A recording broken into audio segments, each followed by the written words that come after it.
शेळगाव देशमुखमध्ये ग्रामस्थांच्या हाताला भेगा आरोग्य विभागाकडून तपासणी।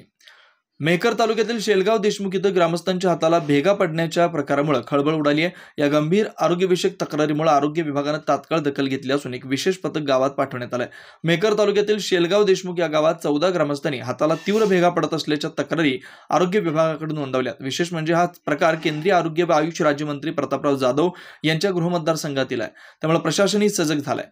जिल्हा परिषदेच्या आरोग्य विभागाचे एक तज्ञ पथक तात्काळ गावात दाखल झालं। पथकाने एकूण 20 रुग्णांची तपासणी केली असून बहुतेक रुग्णांना इस्बोगल हा त्वचेचा आजार असल्याचं निदर्शनास आलंय।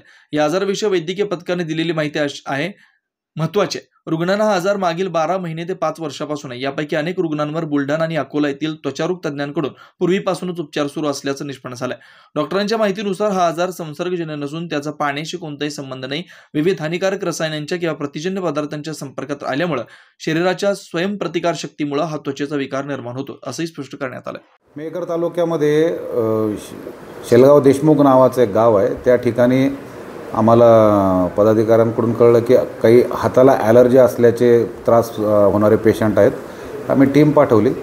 20 पेशंट तपासले, त्यापैकी 14 जणांना पामर केराटोडर्मा आणि एक्झिमा असल्याचं दिसून आलेलं आहे। तिथे सोरियासिसची जी अफवा पसरली होती ती अफवाच आहे। त्याच्यात सोरियासिसचा एकही पेशंट सध्या तरी आम्हाला आढळला नाही।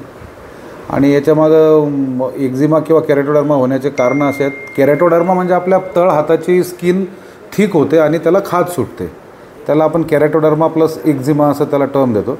तर बऱ्याच गोष्टी आहेत ज्यामध्ये एक्झिमा होऊ शकतो, जसं ॲलर्जन आहेत, डिटर्जन आहेत, कॉस्टिक सोडा आहे, इव्हन काही लोकांना तर लसण सोलल्यानं सुद्धा हाताची ॲलर्जी होऊ शकते।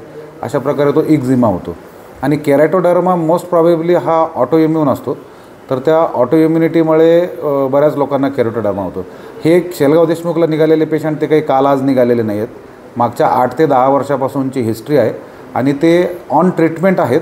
त्यांना ट्रीटमेंट चालू आहे, म्हणजे तो आजार वाढू नये यासाठी त्यांना ती स्किनची ट्रीटमेंट सुरू आहे।